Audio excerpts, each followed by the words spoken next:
Bonjour à tous, amis de Callisto. Aujourd'hui, je vais vous parler d'une femme que j'ai trouvée particulièrement inspirante, Alexandra David-Néel.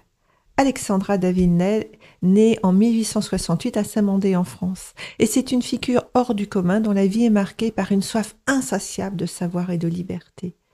Fille unique, elle grandit dans un milieu bourgeois où elle reçut une éducation stricte, mais ses parents, bien qu'ayant des valeurs très différentes, influencent son parcours. Son père, un enseignant et républicain engagé, lui transmet des idées progressistes et un goût pour l'indépendance. Sa mère, en revanche, est pieuse et conservatrice, ce qui crée des tensions dans l'éducation de la jeune Alexandra. Très tôt, elle développe une soif d'aventure et de savoir qui l'éloigne du modèle de vie féminin traditionnel. Durant ces jeunes années, Alexandra voyage dans plusieurs pays européens, dont l'Angleterre et la Suisse, pour échapper aux attentes sociétales. Elle découvre la philosophie orientale, l'occultisme et la théosophie, des domaines alors peu explorés en Europe, surtout par une femme. Elle s'installe à Paris et fréquente les cercles anarchistes et théosophiques, où elle rencontre des penseurs qui influencent sa vision du monde et renforcent sa détermination à vivre de manière indépendante. En 1904, à l'âge de 36 ans, Alexandra se marie avec Philippe Néel, un ingénieur en chemin de fer. Le mariage lui assure une certaine stabilité matérielle, mais elle ne renonce pas pour autant à son désir de liberté et d'exploration. Si leur relation est marquée par le respect et l'admiration mutuelle, elle s'éloigne vite des conventions matrimoniales de l'époque. Philippe soutient son désir de partir, même si cela signifie une séparation prolongée. Leur mariage devient alors une union unique et progressive. Bien qu'ils soient éloignés pendant de longues périodes, ils échangent des lettres régulièrement et Philippe finance en partie les voyages de sa femme, encouragé par son ambition. En 1911, Alexandra entreprend enfin son grand voyage vers l'Asie, marquant le début de son exploration des pratiques bouddhistes et de la spiritualité orientale. Elle se rend en Inde, puis dans l'Himalaya, où elle commence un apprentissage intense auprès des maîtres spirituels. En 1924, elle devient la première femme occidentale à pénétrer clandestinement dans la cité interdite de Lhasa au Tibet, un exploit qui marque l'histoire. Philippe et Alexandra ne se reverront que sporadiquement, mais ils restent en contact jusqu'à sa mort, témoignant d'une complicité rare pour l'époque. Après son retour d'Asie dans les années 1940, Alexandra continue d'écrire et de partager ses expériences. Elle devient une auteure et conférencière influente, publiant des livres comme Voyage d'une Parisienne à Lhasa et Initiation lamaïque, où elle partage ses découvertes spirituelles. Jusqu'à la fin de sa vie, elle reste engagée dans sa quête de vérité, traduisant des textes bouddhistes et explorant plus profondément les mystères de la conscience humaine. Alexandra David-Néel est décédée en 1969 à l'âge de 101 ans, après avoir inspiré des générations d'explorateurs spirituels et d'intellectuels en quête d'éveil. Alors, quelles sont ces découvertes spirituelles ? Le voyage initiatique d'Alexandra David-Néel commence véritablement après qu'elle ait quitté l'Europe pour l'Asie au début du XXe siècle. Sa quête spirituelle l'amène à la découverte des philosophies orientales, notamment du bouddhisme tibétain et du taoïsme, qui captivent profondément son esprit. Elle est particulièrement attirée par la vision du monde profondément spirituel du Tibet et par le bouddhisme, qui pour elle représente un chemin de transformation intérieure loin des dogmes occidentaux. Arrivée en Inde, puis au Népal, Alexandra rencontre plusieurs maîtres spirituels, dont des moines bouddhistes, des lamas et des yogis, qui l'initient à des pratiques ancestrales. Ces rencontres marquent le début d'une immersion totale dans les enseignements orientaux. Elle se rend au Tibet où elle entre en contact avec des maîtres tibétains renommés, certains très discrets et cachés des étrangers, qui l'initient à la méditation, au mantra et à diverses techniques spirituelles. Ces maîtres, parfois réticents à transmettre leur savoir à une femme occidentale, voient en elle une véritable chercheuse, déterminée à comprendre l'essence même de l'âme et à dépasser les illusions de l'ego. Parmi ses découvertes les plus marquantes, la méditation bouddhiste occupe une place centrale. Alexandra se lance dans des pratiques longues et profondes de méditation, notamment des méditations sur la vacuité et l'impermanence, des principes fondamentaux du bouddhisme. Elle apprend à se concentrer sur l'esprit et à se détacher des pensées superficielles, accédant ainsi à des états de conscience modifiés et à une tranquillité intérieure profonde. Elle explore également des techniques de yoga mental ou yoga de l'esprit, un aspect du bouddhisme tibétain qui consiste à discipliner l'esprit à travers des exercices mentaux et spirituels. Ces techniques visent à entraîner la concentration, à purifier l'esprit et à développer la sagesse. Dans les monastères tibétains, Alexandra étudie des pratiques comme le shiné, une forme de méditation de concentration qui permet de maîtriser l'esprit et de parvenir à un état de calme mental absolu. Ces années passées au Tibet, au contact des maîtres tibétains, sont des périodes marquées par une intense discipline mentale et spirituelle. Alexandra Davinel se soumet à des exercices rigoureux dans le but de percer les mystères du mental et de transcender les limites humaines ordinaires. Ses enseignements influencent profondément sa vision du monde, modifiant à jamais sa perception de la réalité et l'amenant à développer une compréhension plus profonde de l'interconnexion entre le corps, l'esprit et l'univers. Au-delà des pratiques méditatives, Alexandra s'immerge aussi dans l'étude des textes anciens et des philosophies orientales. Elle passe de nombreuses années à transcrire, étudier et traduire des sutras bouddhiques et des écrits tibétains, approfondissant sa compréhension des principes spirituels. À travers ces années de recherche et d'expérimentation, elle devient une véritable érudite, alliant sagesse, expérience et pratique spirituelle. Son parcours initiatique l'amène à comprendre que la quête de l'âme ne repose pas sur des théories abstraites, mais sur une expérience directe de la transformation intérieure. Ces découvertes spirituelles et méditatives façonnent non seulement sa vie, mais aussi son œuvre littéraire et ses enseignements, qu'elle transmettra plus tard à travers ses livres et conférences. Alexandra Davinel deviendra ainsi l'une des premières occidentales à intégrer pleinement les pratiques spirituelles orientales dans son quotidien, ouvrant la voie à une approche holistique de la spiritualité pour les générations futures. Quels défis a-t-elle rencontrés ? Alexandra Davinel n'était pas seulement une voyageuse, elle était une pionnière, une femme audacieuse qui a défié les conventions sociales de son époque pour s'aventurer dans des territoires inconnus et souvent hostiles. Au début du XXe siècle, les femmes voyageaient rarement seules et encore moins dans des régions reculées et inaccessibles comme celles qu'elle a explorées. En tant que femme, elle devait constamment prouver sa capacité à affronter les défis de l'aventure, à se mesurer aux difficultés physiques et sociales et surmonter les préjugés culturels et de son genre. Son parcours a été jalonné de nombreux obstacles. Au départ, lorsqu'elle décide de quitter l'Europe pour l'Asie, les autorités coloniales ainsi que les gens de son entourage sont sceptiques. Les voyages en Asie, surtout pour une femme, étaient considérés comme imprudents, voire dangereux. Non seulement elle devait faire face à l'incompréhension des siens et aux critiques de la société occidentale, mais elle devait également surmonter des barrières culturelles et politiques très fortes, notamment en ce qui concerne la perception des femmes dans les sociétés orientales. Elle devait aussi traverser des territoires hostiles. Son premier grand défi dès son arrivée en Inde a été de naviguer à travers des terrains inconnus, souvent inhospitaliers et dangereux. Alexandra, déterminée et curieuse, a traversé des zones isolées du Népal et de l'Inde, à pied, à dos de cheval, souvent sous la menace d'attaques de bandits, dans des conditions climatiques extrêmes ou à côté de maladies tropicales. Elle vivait dans des conditions de grande précarité, tout en poursuivant son apprentissage spirituel avec des maîtres locaux. Les difficultés se sont intensifiées lorsqu'elle a voulu atteindre le Tibet, une région particulièrement fermée et isolée à l'époque et régie par des restrictions sévères pour les étrangers.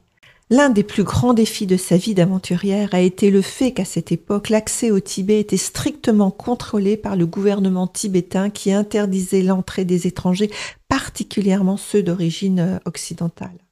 Parlons maintenant de son passage clandestin à Lhasa. Le moment culminant de son courage et de sa détermination a été son passage clandestin à Lhasa en 1924, la capitale du Tibet, alors interdite aux étrangers. Alexandra Davinel, seule et discrète, a dû ruser pour atteindre cette ville sacrée, un exploit qu'aucun autre occidental n'avait réalisé avant elle. Pour y parvenir, elle a fait preuve d'une grande ingéniosité, se déguisant en mendiante tibétaine et utilisant des déguisements pour tromper les autorités et les habitants locaux. Elle a traversé les montagnes de l'Himalaya, parsemées de dangers naturels et d'obstacles géographiques en affrontant le froid extrême, la faim et l'épuisement. Le long de ce périple, elle a dû se faire passer pour une simple pèlerine, abandonnant son identité européenne et ses privilèges pour adopter un mode de vie plus modeste et plus proche de celui des habitants locaux. Ce passage clandestin extrêmement risqué lui a permis d'entrer dans la cité interdite de Lhasa, un lieu mythique imprégné de mysticisme et de secrets. À Lhasa, malgré le secret et le danger, elle a trouvé un accueil auprès de certains lamas et elle a pu approfondir son étude du bouddhisme tibétain. Cependant, son séjour dans cette ville interdite n'a pas duré longtemps, car elle a été contrainte de quitter précipitamment la ville après que son identité d'occidentale ait été découverte. Elle a dû revenir en Inde en 1925, non sans avoir vécu de nouvelles épreuves, mais elle était désormais une figure emblématique de l'exploration spirituelle et de la résistance face aux contraintes sociales. Alexandra David-Néel a défié non seulement les attentes de son époque concernant le rôle des femmes, mais aussi les conventions culturelles et religieuses des sociétés qu'elle a traversées. Elle a osé aller où peu d'hommes et encore moins de femmes s'aventuraient. À travers sa persévérance et son courage, elle a réussi à briser de nombreux tabous, ouvrant la voie à une nouvelle forme d'exploration spirituelle, non seulement physique, mais aussi intérieure. Son passage à Lhasa, à lui seul, symbolise la profondeur de son engagement à vivre selon ses idéaux, à dépasser les frontières imposées et à rechercher la vérité à tout prix. Elle est devenue, à travers ses écrits et ses expériences, une source d'inspiration pour les générations futures, démontrant qu'il n'y a pas de limite à ce que l'on peut accomplir lorsque l'on est guidé par une passion et une détermination inébranlables. Alexandra David-Néel a non seulement été une exploratrice courageuse, mais aussi une auteure prolifique, dont les écrits ont traversé les époques et continuent d'influencer des générations de chercheurs spirituels et de voyageurs. Ses livres sont le fruit d'années d'expériences profondes et de rencontres avec des maîtres spirituels, et ils offrent un aperçu rare et précieux de la spiritualité orientale, en particulier du bouddhisme tibétain, du taoïsme et des mystiques asiatiques. Parmi ses ouvrages majeurs, on trouve Voyage d'une Parisienne à Lhasa en 1927, Initiation lamaïque en 1929. Outre ces deux livres emblématiques, Alexandra David-Néel a écrit de nombreux autres ouvrages qui ont contribué à transmettre la sagesse des traditions orientales, parmi eux le bouddhisme et le lamaïsme. Ces livres que je vous détaillerai dans une prochaine vidéo dédiée car ils sont riches en apprentissage. Et puis, il y a l'impact de ses écrits. Les livres d'Alexandra David-Néel ont eu un impact considérable sur l'occidentalisation des philosophies orientales. Ils ont permis aux lecteurs de l'Occident d'entrer en contact avec des idées et des pratiques spirituelles profondes et souvent méconnues. Ces récits d'aventure combinés à ces enseignements spirituels ont inspiré de nombreuses personnes à s'engager dans la recherche spirituelle à travers la méditation, le yoga et l'exploration de soi. Sa plume a non seulement révélé les mystères du Tibet et du bouddhisme tibétain, mais elle a aussi ouvert la voie à une nouvelle manière de concevoir la quête de sens et de vérité, au-delà des frontières géographiques et culturelles. Par son travail, elle a permis à l'Occident de découvrir une autre dimension de la spiritualité, une dimension plus intime et plus profonde, où la pratique spirituelle devient un véritable chemin d'éveil et de transformation intérieure. Ainsi, les ouvrages d'Alexandra David-Néel continuent d'être des références pour les chercheurs spirituels et les voyageurs et les personnes en quête de sagesse et d'illumination. Son héritage littéraire et spirituel perdure et ses écrits restent des sources d'inspiration, essentiellement pour ceux qui souhaitent explorer le monde intérieur et la quête spirituelle. Pourquoi j'admire Alexandra David-Néel ? J'admire son féminisme, son indépendance, sa vivacité d'esprit, son non-conformisme bien sûr. Mais je l'admire surtout pour 5 raisons principales. En premier, son ouverture d'esprit.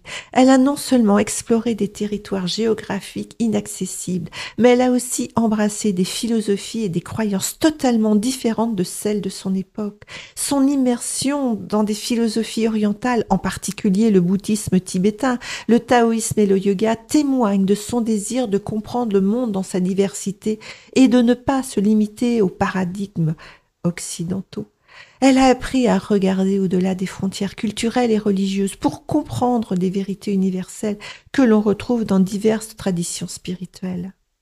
Et son exemple nous incite à faire de même, à être ouverts aux idées nouvelles, à remettre en question les dogmes et à chercher la sagesse partout, même dans des endroits inattendus. À une époque où l'Occident était souvent fermé aux spiritualités orientales, Alexandra a été un pont entre les cultures, prouvant que l'ouverture d'esprit est essentielle pour une croissance personnelle et spirituelle authentique. Et puis, ce qui me plaît en elle, c'est sa curiosité intellectuelle. Alexandra David-Néel incarne la curiosité intellectuelle dans sa forme la plus pure. Dès son plus jeune âge, elle a cultivé un intérêt insatiable pour la philosophie, les religions et les cultures lointaines. Mais son désir d'apprendre ne se limitait pas à une simple quête académique. Elle a cherché à comprendre profondément les enseignements des maîtres qu'elle rencontrait et a mis en pratique ces principes dans sa propre vie. Sa curiosité était non seulement intellectuelle, mais aussi pratique et existentielle. Elle n'a jamais cessé d'étudier et d'observer, de comprendre le monde qui l'entourait. Son exemple nous encourage à ne jamais cesser d'apprendre, à ne pas nous contenter de réponses superficielles, mais à chercher toujours plus en profondeur. La curiosité intellectuelle d'Alexandra ne se limitait pas aux livres, elle s'est nourrie de ses rencontres, de ses voyages, de ses épreuves et de ses découvertes. Et cela nous rappelle que la véritable connaissance ne se trouve pas seulement dans les études, mais dans l'expérience vécue, dans l'ouverture à l'autre et dans la volonté de questionner nos certitudes. Et puis, troisième raison, le dépassement de soi. L'une des leçons les plus profondes que nous laisse Alexandra Davinel est celle du dépassement de soi. Tout au long de sa vie, elle a repoussé les limites imposées par la société et par ses propres peurs et doutes. En tant que femme, elle a affronté de nombreux défis et obstacles, le scepticisme de la société, les attentes traditionnelles liées à son sexe, les dangers des voyages en solitaire dans des régions inconnues. Et pourtant, elle a persévéré, défiant les normes et poursuivant inlassablement sa quête de vérité et de sagesse. Elle nous montre que le dépassement de soi n'est pas seulement une question de force physique ou d'ambition. C'est avant tout une attitude intérieure, une volonté de transcender ses propres limites mentales, émotionnelles et spirituelles. Que ce soit dans ses ascensions physiques des montagnes himalayennes ou dans ses explorations spirituelles profondes, elle a constamment cherché à se libérer de ses chaînes et à évoluer et à s'améliorer. Son exemple incite chacun d'entre nous à nous libérer de nos propres entraves internes, à oser aller au-delà de nos peurs et à ne pas nous laisser définir par notre passé, nos blessures ou nos échecs. Elle a montré que la quête de sens, la recherche de la vérité intérieure et l'éveil spirituel ne sont pas des expériences réservées à un petit nombre, mais qu'elles sont accessibles à tous, pourvu qu'on soit prêt à investir le temps, l'énergie et la persévérance nécessaires.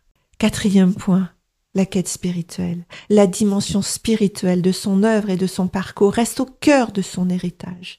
Alexandra Davinel a consacré sa vie à la recherche spirituelle et à la méditation et à l'étude des traditions orientales. Elle a montré que la quête de sens, la recherche de la vérité intérieure et l'éveil spirituel ne sont pas des expériences réservées à un petit nombre, mais qu'elles sont accessibles à tous, pourvu qu'on soit prêt à investir le temps, l'énergie et la persévérance nécessaires. Son engagement envers la méditation, le yoga et les pratiques des enseignements bouddhistes nous rappelle l'importance de nourrir notre dimension spirituelle.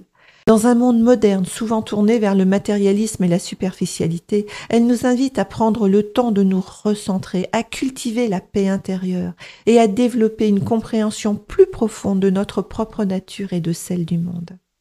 Cinquième point, c'est un modèle de résilience et d'autonomie. À travers ses écrits et son parcours, Alexandra a incarné une forme de résilience impressionnante.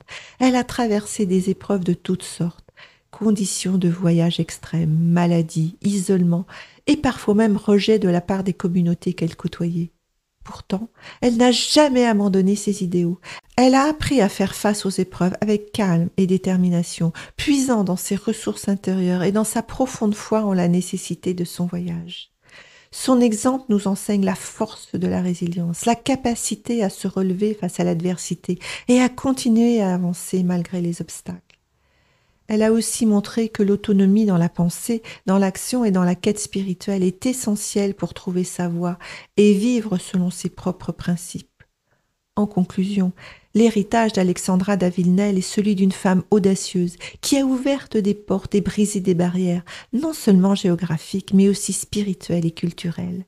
Elle nous transmet des leçons de courage, de curiosité, de dépassement de soi et de quête de vérité. Son impact aujourd'hui est immense, car il inspire tous ceux qui cherchent à aller au-delà de leurs limites et à explorer le monde avec ouverture et curiosité, et à se consacrer à une quête spirituelle authentique. Grâce à son œuvre et à son exemple, nous sommes invités à redéfinir nos propres frontières, à cultiver une attitude de croissance continue et à ne jamais cesser de chercher, d'apprendre et d'évoluer. Alors, que pensez-vous de cette incroyable femme ? Avez-vous lu ses écrits ou avez-vous été inspiré par ses voyages ? N'hésitez pas à partager vos pensées en commentaire. Et si vous avez aimé cette vidéo, pensez à liker, à partager et surtout à vous abonner pour plus de contenu sur la spiritualité et le bien-être. À bientôt.